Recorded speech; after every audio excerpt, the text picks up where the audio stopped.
Mes chers compatriotes, la France est endeuillée, frappée par un terrible attentat perpétré en plein cœur de Paris, dans les locaux de Charlie Hebdo. Notre pays n'avait connu telle barbarie depuis des décennies.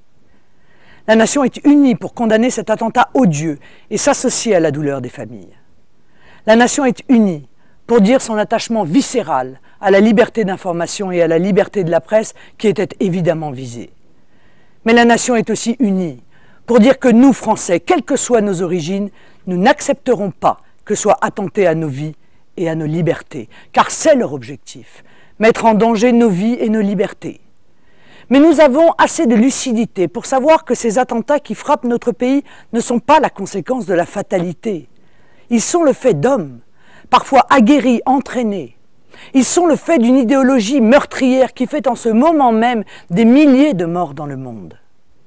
L'objectif assumé de ces actes barbares est de terroriser, de paralyser par la peur pour soumettre ou censurer. Et incontestablement, après cet acte ayant traumatisé la nation tout entière, la peur est là. C'est ma responsabilité de dire que la peur doit être surmontée et de dire que cet attentat doit, au contraire, libérer notre parole face au fondamentalisme islamique. Ne pas se taire et commencer par oser nommer ce qui s'est passé. Ne pas craindre de dire les mots. Il s'agit d'un attentat terroriste commis au nom de l'islamisme radical. Le temps du déni, de l'hypocrisie n'est plus possible.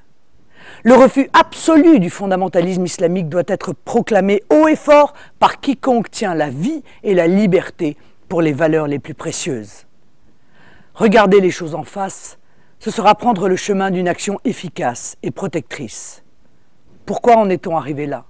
Quel est le parcours de ces assassins? Quelle est l'étendue des filières de l'islam radical sur notre sol? Leur financement? Quels pays les soutiennent? Les questions sont nombreuses et légitimes.